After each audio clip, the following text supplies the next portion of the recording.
83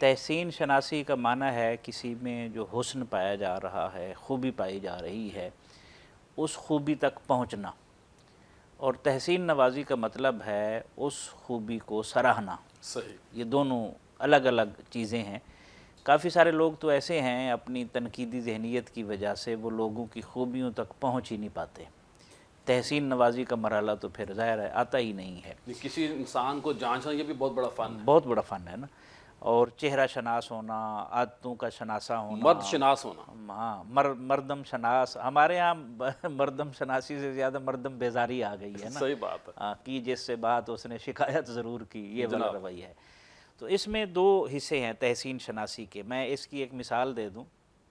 مثلاً صحابہ کرام میں حضرت حسان ابن ثابت رضی اللہ عنہ کا ایک خاص مقام ہے، مرتبہ ہے، اور رسول اللہ صلی اللہ علیہ وسلم نے ان کی بڑی تحسین فرمائی، اور اتنی تحسین فرماتے کہ ان کو ممبر پر بٹھاتے، خود زمین پر بیٹھتے۔ سبحان اللہ۔ تو اس سے بڑی تحسین نوازی۔ لیکن تحسین شناسی بھی ایک سنت ہے جسے دیکھنے کی ضرورت ہے۔ اب حضرت حسان ابن ثابت رضی اللہ عنہ بہت اچھے شاعر تھے، لیکن وہ مرد میدان نہیں تھے۔ صحیح، یہ ایک پہلو ان کی شخصیت کا تھا۔ نازک مزاج تھے، نازک اس لیے مزاج شاعر تھے۔ بھی تھے نا، ہوتے ہی شاعر ہوتے ہی ایسے جو لکھنے لطافت ہوتی ہے نا، اس میں لطافت تھی، خیال کی جو ہے وہ پختگی تھی، نئے نئے مضامین کا لانا تھا۔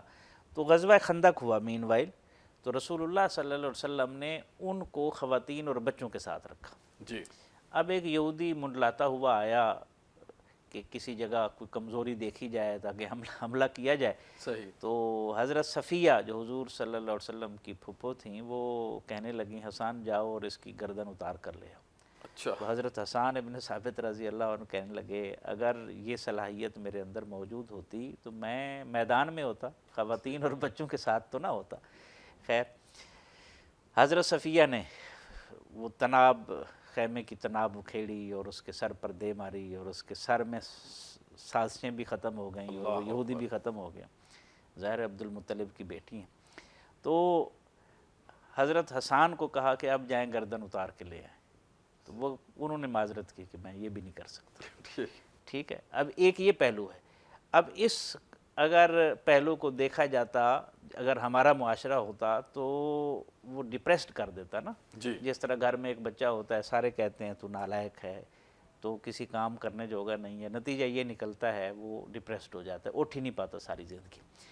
رسول اللہ صلی اللہ علیہ وسلم نے حضرت حسان کے بارے میں دوسرا پہلو دیکھیں کیا فرمایا کہ تمہارے تیر، تمہاری تلواریں، تمہارے نیزے کافروں کو وہ نقصان نہیں پہنچاتے، مشرکین کو، جو حسان ابن ثابت کی زبان سے نکلنے والے شعر ان کو تکلیف دیتے۔ کیا بات ہے، سبحان اللہ۔ یہ دیکھیں، یہ تحسین شناسی ہے، پھر پہلے تحسین شناسی ہے، پھر اس فن کی قدر ہے کہ ممبر پر بٹھا رہے ہیں اور خود زمین پر بیٹھ رہے ہیں اور فرما رہے ہیں کہ حسان بولو، روح القدس تیری مدد کرے گا۔ سبحان اللہ، یہ ایسا پہلو ہے۔ اچھا، یہ پھر جس طرف آپ نے بھی اشارہ کیا کہ اللہ تعالیٰ نے کمال تحسین نوازی فرمائی، وَلَقَدْ كَرَّمْنَا بَنِي آدم، 4 قسمیں اٹھا کر فرمایا لَقَدْ خَلَقْنَا الْإِنسَانَ فِي أَحْسَنِ تَقْوِيمٍ، یہ بھی تحسین نوازی ہے۔ اسی طرح انسان کی تخلیق کے سارے مرحلے ذکر کرنے کے بعد فرمایا فَتَبَارَكَ اللَّهُ أَحْسَنُ الْخَالِقِينَ، اور پھر اولئک هم المتقون، اولئک هم الراشدون، اولئک هم المفلحون، یہ بھی ساری کی ساری تحسین نوازی ہے اللہ کی طرف سے۔ اور رسول اللہ صلی اللہ علیہ وسلم تو ہے ہی منبع حسن۔ بے شک، کسی بھی معاشرے کو اٹھانا ہو ضیاء بھائی، اس کا ایک ہی طریقہ ہے کہ خوبیوں کو اجاگر کیا جائے، کیا بات ہے، خامیوں کو لے کے نہ بیٹھے۔ خامیوں کو نظر انداز کیا جائے۔ جب خوبیوں کو اجاگر کریں گے تو خوبیاں اجاگر ہو جائیں گی اور خامیاں دب جائیں گی، نتیجہ یہ نکلے گا معاشرہ بہتری کی طرف سفر کرے گا۔ صحیح بات، اور اگر خامیاں ہی اجاگر کرنی ہیں تو پھر ظاہر ہے اس کا نقصان یہ ہوگا کہ خوبیاں دب جائیں گی۔ ہم جس معاشرے میں سانس لے رہے ہیں، اس حوالے سے میں سمجھتا ہوں کہ ہم ایک عجیب المیے کا شکار ہیں، جس وجہ سے ہمارے معاشرے میں نیگیٹیوٹی پھیل گئی ہے، ناشکراپن بھی آ، ناشکراپن تو پھر آنا ہے نا، ظاہر ہے جب آپ کو سامنے والے کی خوبی نظر نہیں آتی۔ اب دیکھیں نا، مذہبی سطح پر، سیاسی سطح پر اور سماجی سطح پر، تینوں سطحوں پر آپ دیکھ لیں کہ اگر میرا دوست ہے یا جس کو میں لائک کرتا ہوں یا میری پارٹی کا ہے تو میں اسے خدا سے نیچے نہیں مانتا۔ نعوذ باللہ. اور اگر جو میرا مخالف ہے میں اسے انسان بھی تسلیم کرنے کے لیے تیار نہیں ہوں. یہ انتہا پسندی جو ہے اس کا نقصان ہوا ہے. خوبی جس میں دیکھیں اس کی تحسین کریں, اللہ کی بھی سنت ہے. یعنی رسول اللہ صلی اللہ علیہ وسلم نے امرؤ القیس کی شاعری کی تحسین کی, قائد الشعراء کہا, لیکن چونکہ اس کی شاعری فحش پر مبنی تھی تو الی النار کا لفظ جو ہے انجام بھی بیان کر دیا. قیصر کو خط لکھا تو لکھا جا رہا ہے الی قیصر عظیم روم, جو اس کا منصب ہے اس کا خیال رکھا جا رہا ہے. تو ڈیو ریسپیکٹ جو ہے اس کو مینٹین رکھیں, منصب کے مطابق بات کریں, پھر خوبیوں کی تحسین کریں, تو اس سے معاشرہ ہمارا بہتری کی طرف جا سکتا ہے. جی ساجد صاحب, کیسے آپ موضوع کو آگے بڑھائیں گے؟ اور حضرت معاذ بن جبل رضی اللہ تعالیٰ عنہ کریم آقا سے پوچھتے ہیں, یا رسول اللہ صلی اللہ علیہ وسلم مجھے کوئی ایسا عمل بتائیں جس سے میں جنت میں چلا جاؤں. تو انہی کہ نماز کہا گیا, تو اللہ کے نبی صلی اللہ علیہ وسلم نے خوش ہو کر بخن فرمایا کہ شاباش شاباش, یعنی کہ اچھی بات کی, اچھا سوال کیا آپ نے مجھ سے. تو کریم آقا نے تو ہمیں رہنمائی دی ہے, برکت دی ہے.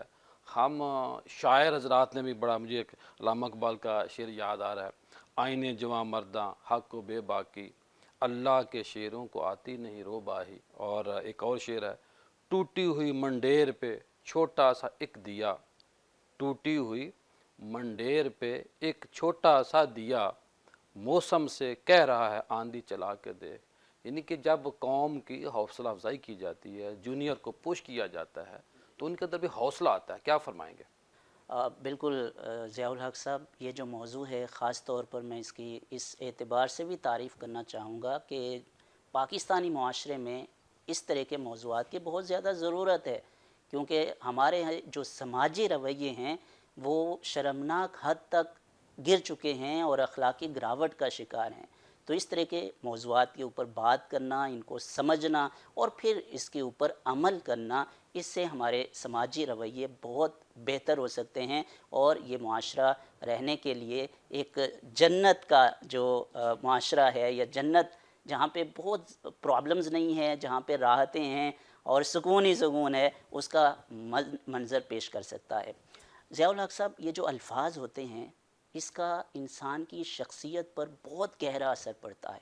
اگر مثبت الفاظ ہیں تو انسان کی شخصیت کی تعمیر و ترقی میں اہم کردار ادا کرتے ہیں, اور اس کے برعکس منفی الفاظ انسان کی شخصیت کا توازن بگاڑ دیتے ہیں. آپ دیکھیے کہ اگر آپ نے کسی کے اچھے کام کی تھوڑی سی معمولی سی تعریف کر دی تو اس سے وہ بہت زیادہ خوش ہوتا ہے, اس کی صلاحیتوں میں اضافہ ہوتا ہے, یاد بھی رہتا ہے, اور پھر اس کی جو مزید صلاحیتیں ہیں وہ نکھرتی ہیں, اس کی ایون کہ اس کی جو خوابیدہ صلاحیتیں ہیں وہ اجاگر ہوتی ہیں, اور اتنا پازیٹیو چینج اس کی پرسنالٹی کے اندر اور اس کے بیہیویئر کے اندر آتا ہے کہ جس کو معاشرہ اور گھر کے افراد اور اس کی سراؤنڈنگ میں جو لوگ رہ رہے ہوتے ہیں وہ اس کو فیل کرتے ہیں. کیا ہے آپ نے, صرف اس کے اچھے کام کے اوپر تھوڑی سی تعریف کر دی, معمولی سی تعریف کر دی ہے. جو تحسین کرنے والا تو اس کا بھی فائدہ ہوتا ہے. بالکل, اس کا فائدہ کیا ہوتا ہے, طبی حوالے سے بھی. بالکل سر, طبی حوالے سے بھی فائدہ ہو رہا ہے اور معاشرتی حوالے سے بھی فائدہ ہو رہا ہے کہ اس سے محبت بڑھتی ہے کہ یہ انسان دوسروں کی خوبیوں کا اعتراف کرتا ہے, اور صرف اعتراف نہیں کرتا, اس کا ذکر بھی کرتا ہے, تو اس سے محبت بڑھتی ہے اور اس میں اضافہ ہوتا ہے. یہ جو ہم الفاظ ادا کرتے ہیں نا, حقیقت میں ہر لفظ کی ایک قیمت ہوتی ہے, اور یہی جو الفاظ ہیں ہماری شخصیت کی عکاسی بھی کرتے ہیں. اور خاص طور پر یہاں پہ پیر صاحب میں والدین کے لیے یہ گزارش کرنا چاہوں گا کہ والدین کے لیے بہت اہم ہے اس چیز کو سمجھنا کہ وہ اپنے بچوں کی تعریف کریں, اور اس کے ساتھ ساتھ کہ تعریف کب کرنی ہے اور کیسے کرنی ہے یہ زیادہ امپورٹنٹ ہے. موضوع وقت کا بھی انتخاب کرنا. بالکل, کیونکہ اگر آپ بیجا تعریف کر رہے ہیں تو اس سے بچوں کی شخصیت میں بگاڑ پیدا ہو جاتا ہے. تو اس وجہ سے سائیکالوجسٹ کہتے ہیں کہ جب آپ نے والدین کے لیے جب آپ نے اپنے بچوں کی تعریف کرنی ہے تو ان کی فطری صلاحیتوں کی تعریف کرنے کے ساتھ ساتھ ان کی کوششوں کی تعریف کرنی ہے. میں آپ کو بتاتا ہوں, جیسے میری بیٹی ہے تو بڑی اچھی وہ پینٹنگ کرتی ہیں, تو اگر میں ان کو یہ اس طریقے سے تعریف کرتا ہوں کہ آپ تو پیدائشی مصور ہیں, تو میں ان کی فطری صلاحیتوں کی تعریف کر رہا ہوں. اس کا نتیجہ کیا ہوگا کہ وہ نئی چیزوں کو کرنے کی جرات نہیں کرے گی، کیونکہ اسے وہ اپنی فطری صلاحیتوں کے اوپر اعتماد کر رہی ہے. اور کوئی بھی نئی چیز کرے گی تو اس کو یہ ڈر ہے چونکہ یہ میرے اندر موجود نہیں ہے تو میں اس میں ناکام ہو جاؤں گی. لیکن اگر اس کی میں یہ تعریف کرتا ہوں اس طریقے سے کہ آپ نے یہ جو پینٹنگ ڈرا کی ہے بڑی محنت کے ساتھ، شوق اور لگن کے ساتھ کی ہے، تو اس پہ میں ان کی کوششوں کی تعریف کر رہا ہوں. تو اس سے کیا ہوگا، اسے اگر وہ کوشش کسی نئے کام کے لیے کرتی ہے اور اس میں ناکام بھی ہو جاتی ہے تو مایوسی پیدا نہیں ہوگی اس کے اندر. اور ایک آخری چیز، کیونکہ یہ بھی بہت اہم چیز ہے اس کو سمجھنا، کیونکہ جب ہم کہہ رہے ہیں کہ تعریف کرنا اور تحسین نوازی سے دوسروں کو نوازنا اور ان کے منہ پہ تعریف کرنا یہ اچھی بات ہے اور اس کے شخصیت کے اوپر مثبت اثرات مرتب ہوتے ہیں، تو پھر یہ جو اللہ کے رسول کی حدیث ہے جس میں آپ نے فرمایا اذا رأیتم المداحین فاحثوا فی وجوہہم التراب، کہ جب آپ کے منہ کے اوپر کوئی تعریف کرے تو اس کے منہ کے اوپر مٹی ڈال دو. اللہ تو آپ کہیں گے یار خوش یہ تو آمد. ہاں، تو اس حدیث کا پھر مطلب کیا ہوا؟ آپ تو کہہ رہے ہیں تعریفی کلمات ادا کرنے چاہیے، حدیث کہہ رہی ہے کہ آپ کے منہ پہ کوئی تعریفی کلمات ادا کرے، منہ پہ مٹی ڈال دو.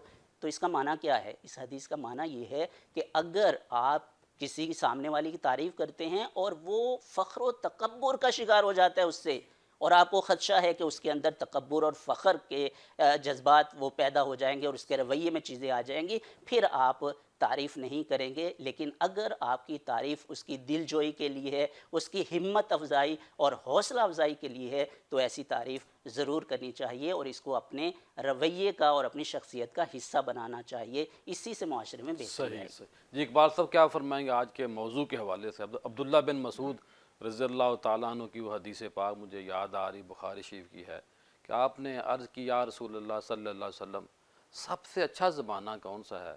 تو کریم آقا نے فرمایا کہ سب سے اچھا وقت یہ وقت ہے جس میں میں موجود ہوں، پھر میرے بعد میرے صحابہ کا اچھا ہوگا، میرے اہل بیت کا اچھا ہوگا، تابع تابعین کا دور اچھا. یعنی کہ اللہ کے نبی نے جس وقت میں جو لوگ رہ رہے تھے ان کو بھی خراج تحسین پیش کیا کہ آپ ایک اچھے وقت پہ رہ رہے ہو. تو میں یہ سمجھتا ہوں کہ آج جس وقت میں ہم گزر رہے ہیں یہ بھی اچھا وقت ہے، کیونکہ ہم بھی کریم آقا کے دور کے قریب ہیں.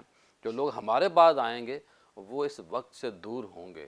اور اکبر اعلی آبادی نے کہا تھا تحسین کے لائق تیرا ہر شعر ہے اکبر، تحسین کے لائق تیرا ہر شعر ہے اکبر، احباب کریں بزم میں اب وا کہاں تک. یعنی کہ بہت اچھی تعریف ہے. کیا فرمائیں گے آج کے موضوع کے حوالے سے؟ بڑا اچھا موضوع جو ہے وہ قبلہ ڈاکٹر صاحب نے تجویز کیا. تحسین نوازی یہ جس طرح مشکب الفاضلین نے بڑا اچھا اس کے اوپر انٹرو میں فرمایا کہ یہ سنت باری تعالیٰ ہے. جی اللہ تعالیٰ قرآن کریم میں جس طرح ارشاد فرماتے ہیں کہ اللہ ان شکرتم لازیدنکم، اگر میرا شکر ادا کرو گے میں اور زیادہ عطا فرماؤں. صحیح بات. تو یہ بہت کم ایسے اعمال ہیں کہ جن کے کرنے کا حکم دیا گیا اور اجر بھی ساتھ ہی بیان کر دیا گیا. ماشاءاللہ. جیسے مزید ارشاد فرمانا قل ان کنتم تحبون اللہ، میرے محبوب صلی اللہ علیہ وسلم اپنے امتیوں کو فرما دیجئے کہ اگر تم اللہ تعالیٰ کے پیارے بننا چاہتے ہو، اللہ تعالیٰ کا قرب پانا چاہتے ہو، فاتبعونی، تو میں محمد کی پیروی کرو. اور ساتھ ہی ارشاد فرمایا یحببکم اللہ، اللہ تمہیں اپنا پیارا اور محبوب بنا لے. اللہ اکبر. تو یہ سنت باری تعالیٰ ہے، وہ پیارے محبوب کریم صلی اللہ علیہ وسلم کی اللہ تعالیٰ حوصلہ افزائی فرماتا ہے اور اپنے مخلوق میں اپنے بندوں کی کے اعمال کو بیان کر کے اس پر اجر بھی. اور احادیث کے مبارکہ کا مطالعہ کریں تو احادیث مبارکہ میں بے شمار کہ حضرت عبداللہ ابن عباس رضی اللہ تعالیٰ عنہ آپ فرماتے ہیں کہ حضور سید دو عالم صلی اللہ علیہ وآلہ وسلم کے لیے ایک دن وضو کے لیے پانی آپ نے جب پیش کیا تو تاجدار کائنات صلی اللہ علیہ وسلم سوال کرتے ہیں کہ کس نے پانی رکھا؟ بتایا جاتا ہے یا رسول اللہ صلی اللہ علیہ وسلم ابن عباس نے رکھا ہے. تو پیارے کریم آقا صلی اللہ علیہ وسلم تحسین نوازی کرتے ہوئے ارشاد فرماتے ہیں کہ یا رب العالمین ابن عباس کو علم عطا فرما، حکمت عطا فرما، اور کتاب کا علم، دیگر احادیث کے مختلف الفاظ آئے ہیں.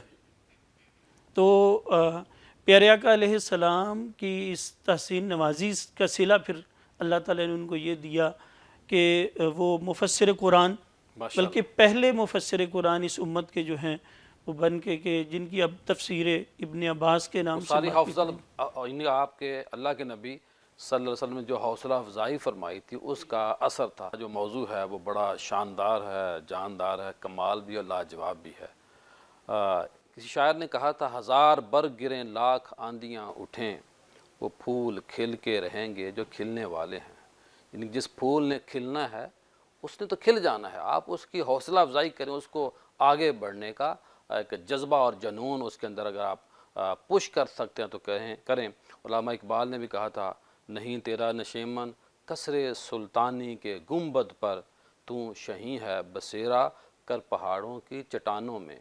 اور حضرت مکی بن ابراہیم کہتے ہیں کہ ہم اپنے وقت کے بہت بڑے امام ابن جریز مکی کے پاس بیٹھے ہوئے تھے، تو وہ ایک مانگنے والا آیا، اس مانگنے والے نے صدا لگائی تو آپ نے اپنے خازن کو، اپنے خزانچی کو، اپنا جو وزارت مال تھا ان کا، اس کو کہا کہ بھی اس کو کچھ دیں. تو خازن نے کہا کہ حضرت 1 دینار ہے اور اس دینار سے گھر کا نظام چلانا، اگر وہ دے دیا تو پھر باقی گھر کا کیسے سسٹم چلے گا. تو آپ نے غصے کا اظہار کیا اور خازن نے وہ 1 دینار دے دیا. تو ابھی تھوڑا وقت گزرا تھا، لوگ بیٹھے ہوئے تھے، کہتے ہیں میں بھی وہاں موجود تھا.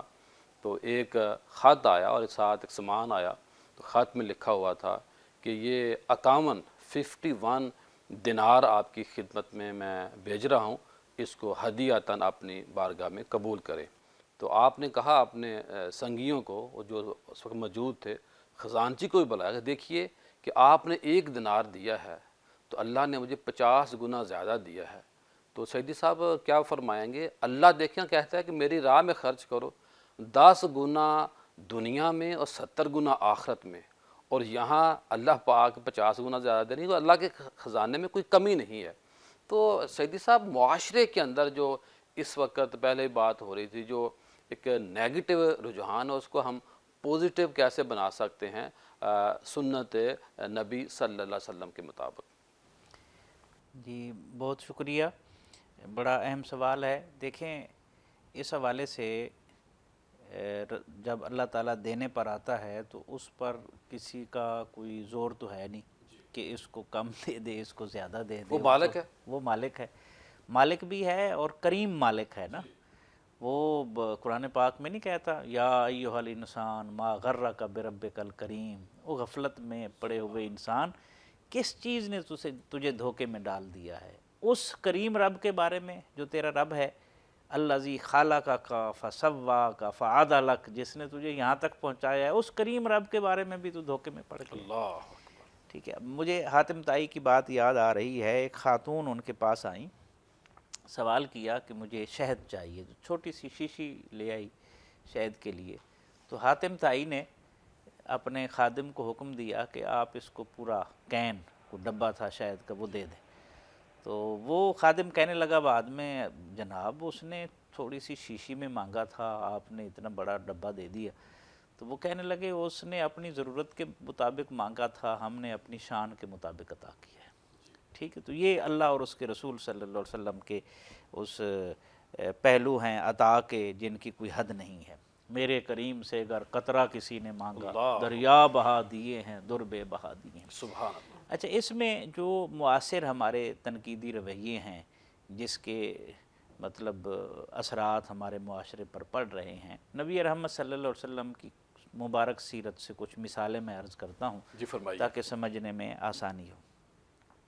عشرہ مبشرہ تحسین نوازی کا بہترین مظہر ہے. ٹھیک ہے. حضرت بلال کو کعبے کی چھت پہ کھڑا کر کے آذان دلوانا، ان کی جو سابقہ خدمات ہیں امیہ بن خلف کی اون کرنا ہے. ہاں اون کرنا ہے. حضرت سلمان فارسی کو کہنا یہ تو ہمارے گھر کے آدمی ہیں، سلمان میرے اہل بیت میں شامل ہیں. اور سید صاحب یہ غلاموں کو عزت دی جا رہی ہے. اچھا، پھر اسی طرح میں اس طرف آ رہا ہوں کہ چلو میں پہلے وہ بات کر دیتا ہوں جس طرف آپ نے اشارہ کیا ہے. عدی ابن حاتم، یہ بڑی خوبصورت باتیں ہیں. ایک عدی ابن حاتم کی بہن آتی ہے رسول اللہ صلی اللہ علیہ وسلم کے پاس اور ایک جنگ میں قید ہو کر آتی ہے.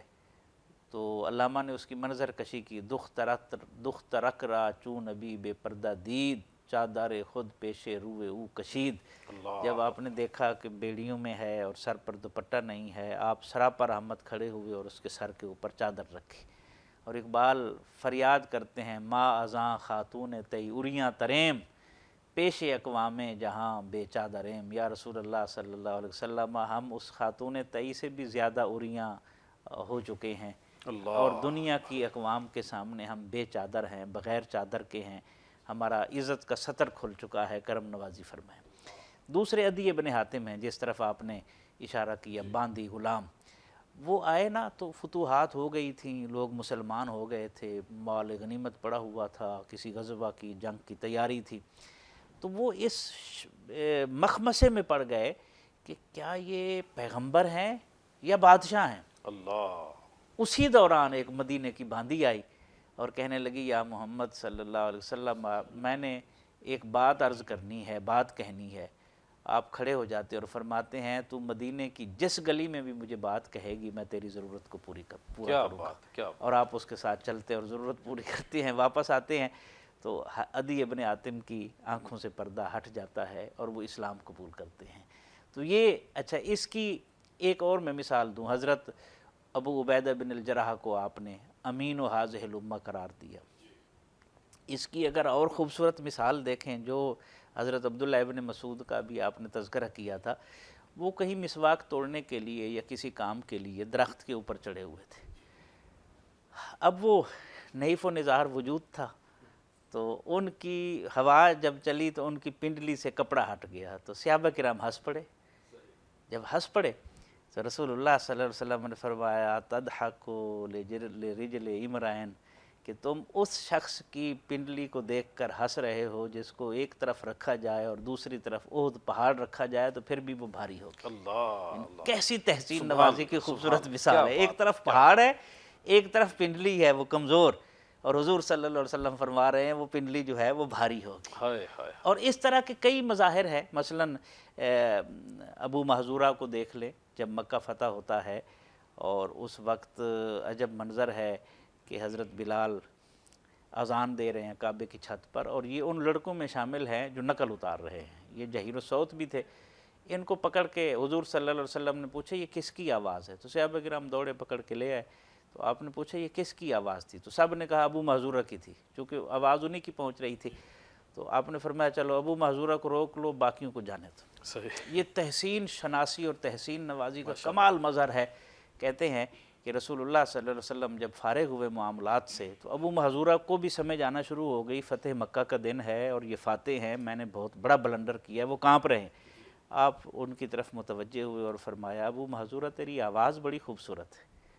اتنا نہیں فرمایا بلکہ آگے درہموں کی تھیلی اٹھا کر بطور انعام دی۔ سبحان یعنی کافر باپ کا کافر بیٹا ہے اور وہ تاریخی اذان کا مذاق اڑا رہا ہے، اللہ، اور رسول اللہ صلی اللہ علیہ وسلم کی تحسین نوازی دیکھیں، صبر، وہ خوبی رحمت۔ دیکھی ہے، خوبی دیکھی ہے تو تحسین فرمائی۔ ہم تو اپنوں کی خوبیاں نہیں برداشت کر سکتے، یہ تو کافروں کے بیٹے کی تحسین ہو رہی ہے، اس پر بس نہیں کی۔ تو میں عرض کروں گا کہ یہاں تو ہمارے ہاں اپنوں کی خوبیوں کو آن نہیں کیا جاتا، باقیوں کی بڑی ہم خوبیاں گنواتے ہیں، وہ ایسا ہے، وہ ویسی ہے، وہ فلانی قوم ایسی ہے، بھی ہماری قوم کی بڑی خوبیاں۔ جی ساجد صاحب کیا فرمائیں گے بچوں کے حوالے سے، سماج کے حوالے سے، جونیئر سینئر اوپن ہے آپ کے سامنے ماحول، کیا فرمائیں گے؟ میں بچوں کے حوالے سے ہی اگر ہم آغاز کر لیں، کیونکہ جو بچے ہیں یہ مستقبل میں ہماری قوم کے معمار ہوتے ہیں، اور اگر بچوں کی صحیح تربیت کر دی جائے تو اس کا مطلب ہے کہ آپ نے ایک مضبوط اور صحت مند معاشرے کی بنیاد ڈال دی ہے،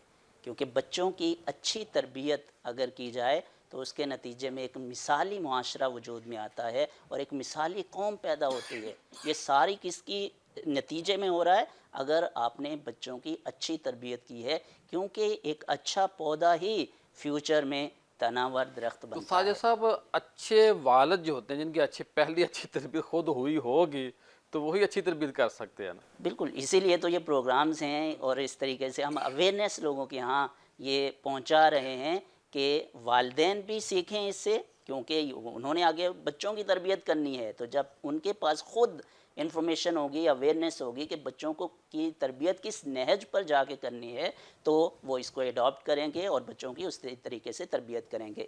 ضیاء الحق صاحب، ہمیں بچوں کی تربیت کے حوالے سے تو پتہ چل گیا کہ ان کی تربیت کتنی امپورٹنٹ ہے، کیونکہ وہ مستقبل میں قوم کے معمار بننے والے ہوتے ہیں۔ اسی وجہ سے ہم دیکھتے ہیں سیرت نبوی صلی اللہ علیہ وسلم میں کہ حضور علیہ الصلوۃ والسلام بچوں کے ساتھ خصوصی شفقت فرماتے تھے اور ان کو امپورٹنس دیتے تھے، اور اللہ کے رسول جو بچوں کو اہمیت دیتے ہیں اس کی چاند ایک اگر میں اس کے مظاہر آپ کے سامنے رکھوں کہ حضور علیہ الصلوۃ والسلام جب کوئی بھی نئے موسم کا جو پھل آتا نا تو حضور علیہ الصلوۃ والسلام سب سے پہلے چھوٹے ہوئے بچوں کو عطا کرتے، سبحان اللہ، اور پھر جب آپ تشریف لے جاتے تو بچوں کو سلام میں پہل کرتے۔ اور یہ تو اتنا خوبصورت واقعہ آپ اندازہ کریں، حضور علیہ الصلوۃ والسلام تشریف فرما ہیں مسجد نبوی میں تو آپ کو ایک مشروب پیش کیا جاتا ہے، حضور علیہ الصلوۃ والسلام نے نوش فرمایا، اور اس کے بعد آپ کے دائیں طرف ایک جو بچہ ہے وہ بیٹھا ہے اور بائیں طرف شیوخ بزرگ بیٹھے ہوئے ہیں۔ تو اللہ کے رسول نے چھوٹے بچے سے پوچھا کہ اگر آپ اجازت دیں تو میں ان کو شیوخ کو یہ مشروب پیش کر دوں؟ تو اس بچے نے کہا کہ یا رسول اللہ، یہ جو مشروب ہے آپ کے ہونٹوں سے مس ہوا ہے، اللہ، تو میں کبھی بھی اس کو سیکریفائز نہیں کر سکتا اور اظہار نہیں کر سکتا کہ آپ ان کو پہلے پلا دیں، میں یا رسول اللہ اس کو پہلے میں نوش کروں گا۔ تو حضور علیہ الصلوۃ والسلام نے ان کو عطا کیا۔ تو یہ بچوں کو آپ دیکھ رہے ہیں کہ کتنی خصوصی شفقت بھی فرما رہے ہیں اور ان کو اہمیت بھی دے رہے ہیں۔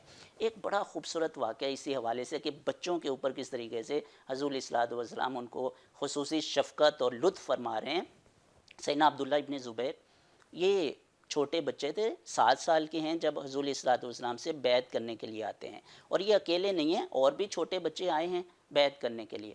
اب حضور علیہ الصلوۃ والسلام کی بارگاہ میں پہنچے تو آپ کو پتہ ہے بچے جو ہیں وہ تھوڑے ہیزیٹیشن فیل کرتے ہیں بڑی مجلس میں جہاں پہ بیٹھے ہوں، تو یہ سارے بچے جو ہیں نا وہ ہیزیٹیشن فیل کر رہے ہیں اور آگے بڑھ نہیں رہے بیعت کرنے کے لیے۔ سیدنا عبداللہ ابن زبیر بغیر کسی ہیزیٹیشن اور ہچکچاہٹ کے آگے گئے اور اللہ کے رسول کے ہاتھ پر بیعت کی۔ جب حضور نے ان کا یہ انداز دیکھا تو حضور نے فرمایا یہ انداز یہ کیوں نہ اختیار کریں، بیٹے کس کے ہیں؟ سبحان اللہ، بیٹے ہیں عظیم باپ کے زبیر عظیم بن بیٹے، عوام کے، جن کے بارے میں رسول اللہ نے فرمایا تھا لِكُلِّ نَبِيٍّ حَوَارِي وَحَوَارِي الزُّبَيْرِ، ہر نبی کا ایک حواری ہوتا ہے اور میرا جو حواری ہے وہ زبیر بن عوام ہے۔ سبحان، تو بچوں کو خاص طور پر ان کی تربیت جو ہے وہ اس طریقے سے کی جائے کہ ان کی تعریف اور ان کی جو تحسین ہے وہ اچھے کاموں کے اوپر کی جائے۔ اور دوبارہ سے میں عرض کرنا چاہوں گا کہ فطری صلاحیتوں کے ساتھ ساتھ ان کی کوششوں کی آپ نے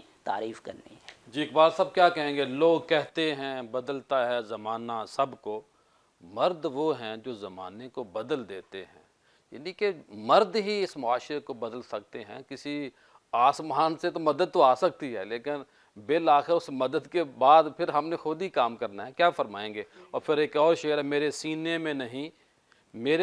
میں نہیں تو تیرے سینے میں سہی، ہو کہیں بھی آگ لیکن آگ جلنی چاہیے، یعنی کہ کنارے جہاں پہ بھی ہے نا وہ روشنی نور، اس کو ایک دم بڑکنا چاہیے، سامنے آنا چاہیے، جو توانائی جو ہے وہ ضائع نہیں ہونی چاہیے۔ کیا فرمائیں گے؟ جی بالکل صحیح ہے کہ حضور سید دو عالم صلی اللہ علیہ وآلہ وسلم کی بارگاہ اقدس میں حضرت انس بن مالک رضی اللہ تعالیٰ عنہ چھوٹی عمر میں تشریف لاتے تو 10 سال تاجدار کائنات صلی اللہ علیہ وسلم کی معیت میں رہتے ہیں۔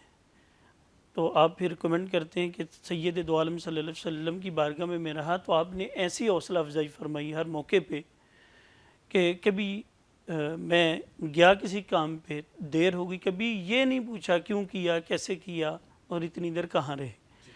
پھر حضور سید دو عالم صلی اللہ علیہ وآلہ وسلم کی تحسین نوازی، آپ کے دست شفقت کی برکت تھی کہ پھر ہم دیکھتے ہیں کہ حضرت انس بن مالک رضی اللہ تعالیٰ عنہ اراؤنڈ اباؤٹ 2500 احادیث کے راوی ہیں کہ اتنی کثیر احادیث جو ہیں وہ آپ سے مروی ہیں۔ یہ حضور سید دو عالم صلی اللہ علیہ وسلم کی صحبت، آپ کی تحسین نوازی کا ہی ایک منظر ہے۔